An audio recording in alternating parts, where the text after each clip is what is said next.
अब हम डिस्कस करेंगे इलेक्ट्रोड पोटेंशियल। हम इतनी देर से पार्ट फर्स्ट से यही बोलते आ रहे हैं कि इलेक्ट्रोलाइटिक सॉल्यूशन लेते हैं, जिसका सॉल्यूशन लेते हैं उसकी ही इलेक्ट्रोड लेते हैं। इलेक्ट्रोड इलेक्ट्रोड काफी बार हमने पढ़ लिया, बट रियल लाइफ में इलेक्ट्रोड होता क्या है, इलेक्ट्रोड का यूज कहाँ होता है। अब रेटाफिकेशन वाला काम छोड़ के अगर अपन समझेंगे व्हाट इज इलेक्ट्रोड, तो इलेक्ट्रोड देखो क्या होता है। मान लो मैंने क्या लिया, यहाँ पे एक सॉल्यूशन लिया, हम सॉल्ट ब्रिज का यूज कर रहे थे, गैल्वेनिक शेल में पढ़ा था। मान लो मैंने यहाँ पे जिंक सल्फेट का सॉल्यूशन लिया, कॉपर सल्फेट का, ठीक है। जिंक सल्फेट का सॉल्यूशन लिया और ये जो हमने इलेक्ट्रोड डाली है ये भी किसकी है, जिंक की है। ये भी किसकी है, जिंक की है। ये इलेक्ट्रोड क्या करता है, जो आउटर सर्किट होता है उसको मेंटेन करके रखता है या उसको कनेक्ट करके रखता है। अब जैसे मान लो कि आउटर सर्किट है जिसको मैंने वोल्ट मीटर से कनेक्ट किया ताकि हमें रीडिंग मिलती रहे, तो ये जो इलेक्ट्रोड होता है ये आउटर सर्किट को कनेक्ट करके रखता है। ये काम होता है इलेक्ट्रोड का, पहला पॉइंट तो ये। दूसरा क्या है कि it occurs when a metal strip is placed, और ये जो इलेक्ट्रोड होता है ऑफकोर्स से बात मेटल का होता है, metal strip is placed in A solution. जब ये मेटल स्ट्रिप प्लेस्ड होती है सॉल्यूशन के अंदर of its own ions, the metal strip become positively or negatively charged relative to the solution, and the solution acquires the positive charge. In this way, a potential difference is produced between the metal strip and its solution. अब इसका मतलब क्या हुआ, देखो electrode solution के अंदर dip की हुई होती है, मेटल की होती है। ये जो इलेक्ट्रोड होती है ये इलेक्ट्रिकली न्यूट्रल होती है। व्हाट मीन दैट कि इलेक्ट्रिकली न्यूट्रल होती है, यानी इस इलेक्ट्रोड में जितने पॉजिटिव चार्ज होंगे ना उतने क्या होंगे, नेगेटिव चार्ज होंगे। फिर हमने गैल्वेनिक शेल में क्या देखा था कि जो जिंक होता है वो अपनी इलेक्ट्रॉन ट्रांसफर करता है और जो कॉपर होता है वो एक्सेप्ट करता है, ठीक है। अब जिंक ने क्या किया, अपनी रोड से इलेक्ट्रॉन को निकाल दिया। अब जिंक ने अपनी रोड से इलेक्ट्रॉन को निकाल दिया, यानी नेगेटिव चार्ज क्या हो गया, निकल गया। आप यहाँ से मत समझो, इधर देखो, फिर से बताती हूँ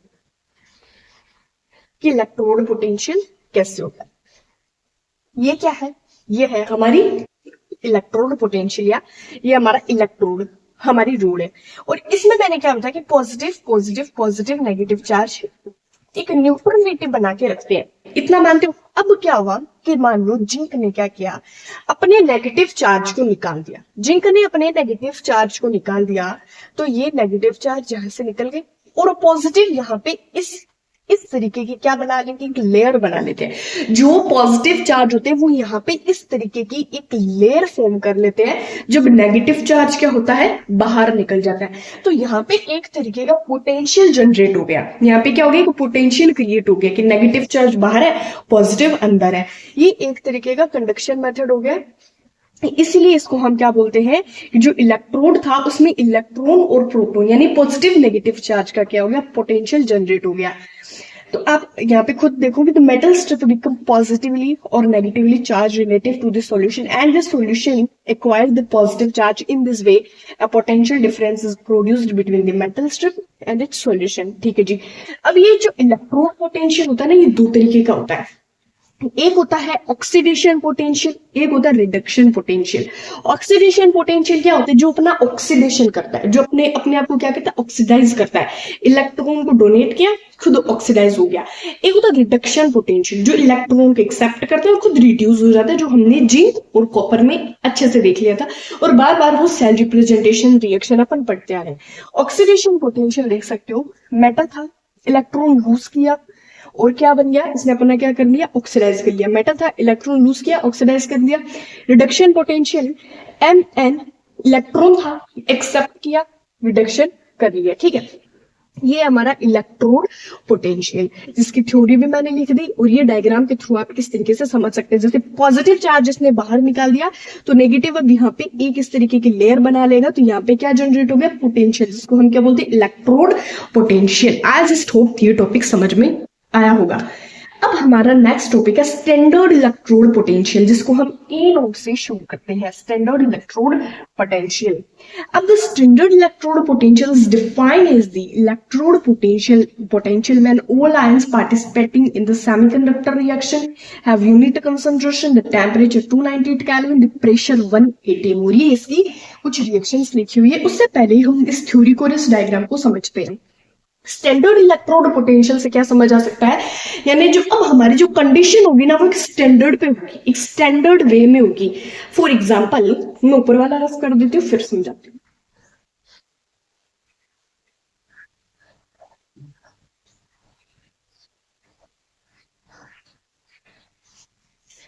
अगर हम एक ऐसे सॉल्यूशन लेते जहां पे हमने 1 atm 1 बार क्या लिया है, प्रेशर लिया है, 1 atm प्रेशर लिया और 298 केल्विन क्या लिया, टेम्परेचर लिया। ले सकते हैं एक बार प्रेशर से कोई भी किसी सॉल्यूशन में गैस फिल करेंगे, टेम्परेचर क्या लिया 298 केल्विन, जो कंसंट्रेशन भी है यानी जो हमारा सॉल्यूशन है वो कंसंट्रेशन से तो मिलके बना ही होगा ना, सॉल्यूशन चैप्टर में पढ़ के हैं। जो हमारी कंसंट्रेशन है वो क्या 1 मोलार है, ठीक है, 1 मोलार कंसंट्रेशन भी है। यहां तक समझ आई बात। अगर मैं इस कोई ये स्पेसिफिक 3 या 4 कंडीशन रख के मैं अपना सॉल्यूशन बनाती हूँ तो वो मेरा क्या हो जाएगा, स्टैंडर्ड इलेक्ट्रोड पोटेंशियल। जैसे आप ये एक सॉल्यूशन देख सकते हो, मैंने क्या लिया, एक कंटेनर लिया, इतना मानते हो, और कंटेनर के अंदर मैंने सॉल्यूशन भरा, कंटेनर के अंदर मैंने सॉल्यूशन भरा, और ये जो बीच में मैं रख रही हूँ ना, ये बीच में क्या है, प्लेटिनम की वायर है, ठीक है, ये है प्लेटिनम की वायर, और ये जो नीचे रखा है ये प्लेटिनम का मेटेलिक प्लेटिनम का मेटेलिक कंडक्टर है, ठीक है, प्लेटिनम की वायर है। जैसे मान लो कि ये क्या है, प्लेटिनम की वायर है, और ये यहाँ पे अपने प्लेटिनम मेटल से क्या है, जुड़ी हुई है, इतना मान रहे हो। प्लेटिनम की वायर प्लेटिनम के अपने मेटल से जुड़ी हुई है, और ये जो प्लेटिनम वायर है ना पीटी, ये इनर्ट इलेक्ट्रोड की तरह काम कर रहा है। इनर्ट इलेक्ट्रोड, अभी इनर्ट इलेक्ट्रोड क्या होता है, इनर्ट का मतलब आई जस्ट होप बच्चों को पता होगा, इनर्ट का मतलब होता है जो अपने साथ किसी को रिएक्शन नहीं करने देता। जैसे पीरियोडिक टेबल में इनर्ट एलिमेंट्स होते हैं ना, आर्गन, नियोन, उनकी वैलेंसी कंप्लीट होते हुए किसी को अपने साथ रिएक्ट ना करते, नहीं करने देते, ठीक है।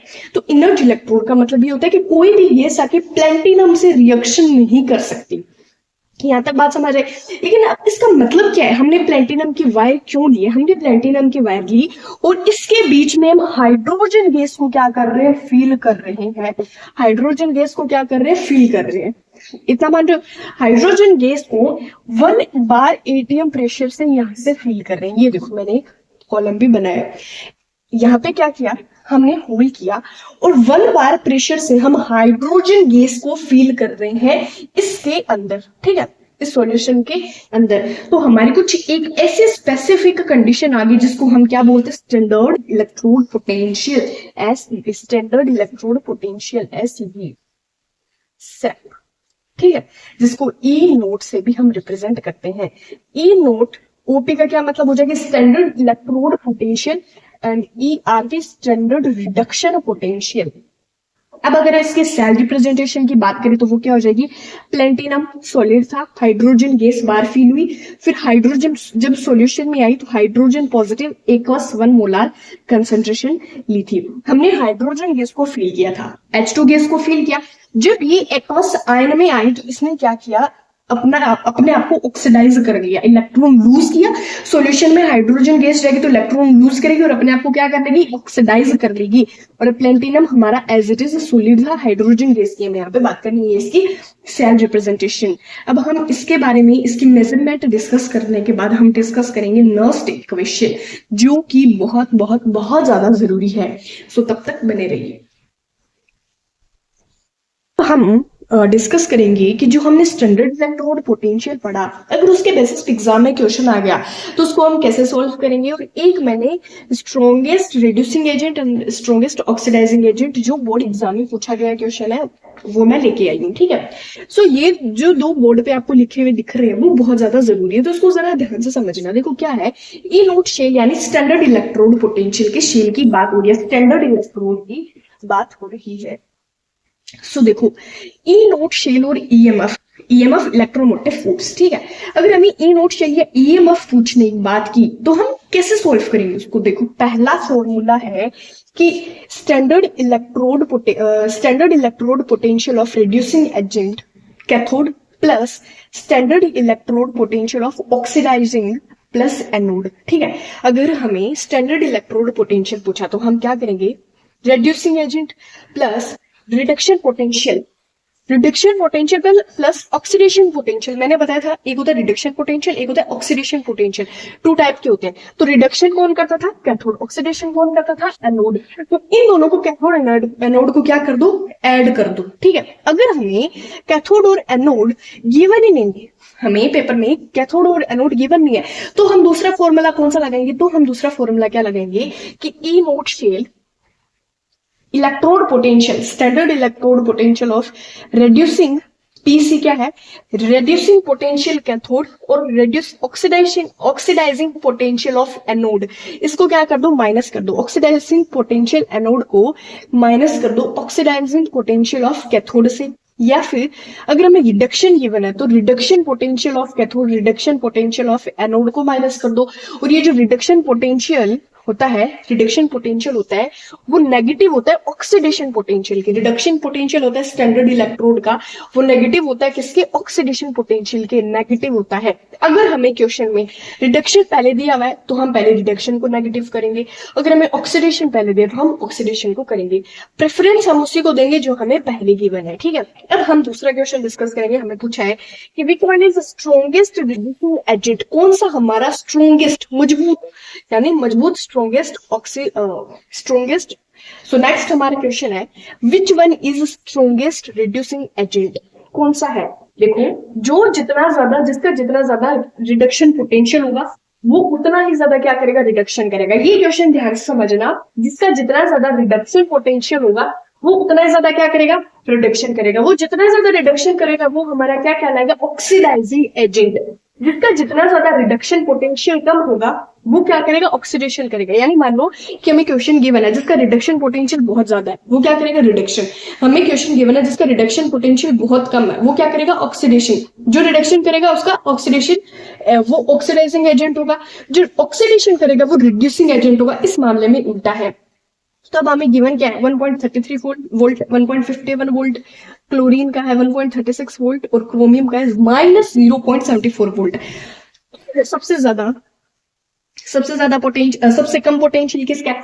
ऑफ कोर्स बात है माइनस है तो इसका है। जितना कम जिसका रिड्यूसिंग पोटेंशियल होगा वो क्या करेगा? ऑक्सीडेशन करेगा। वो क्या करेगा? ऑक्सीडेशन करेगा। और जो ऑक्सीडेशन करेगा वो क्या होगा? Reduction potential. तो हमारे रिडक्शन एजेंट कौन सा है? विच वन इज रिड्यूसिंग एजेंट? तो रिड्यूसिंग एजेंट हमारा क्रोमियम हो जाएगा। आंसर क्या हो जाएगा? क्रोमियम।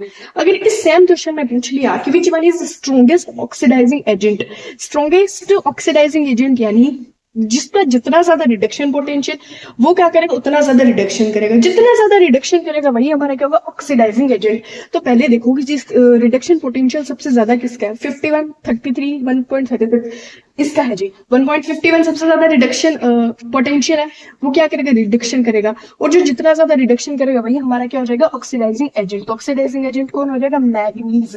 सो ये टाइप के क्वेश्चन करने बहुत ज्यादा जरूरी है। मैं एक बार ये फिर से रिपीट कर देती हूँ। जब हमें स्टैंडर्ड इलेक्ट्रोड पोटेंशियल EMF की वैल्यू पूछ ले तो reduction potential of cathode plus oxidation potential of anode को ऐड कर दो। अगर हमें इस तरीके का कुछ गिवन नहीं है तो एक बात याद रखना, रिडक्शन पोटेंशियल नेगेटिव होता है ऑक्सीडेशन पोटेंशियल का, रिडक्शन पोटेंशियल नेगेटिव होता है ऑक्सीडेशन पोटेंशियल का। कोई जरूरी नहीं है कि हर क्वेश्चन में यही सिचुएशन गिवन हो। प्रेफरेंस किसको देनी है कि जो हमें, जैसे मान लो रिडक्शन पोटेंशियल कैथोड पहले पूछ लिया तो पहले कैथोड नेगेटिव एनोड करो। अगर एनोड पहले पूछ लिया तो एनोड माइनस कैथोड करो। एज इसको ये दो तीन क्वेश्चंस अगर आपको समझ में आए होंगे। अब नेक्स्ट में हम नेक्स्ट इक्वेशन डिस्कस करेंगे। सो तब तक थैंक यू सो मच।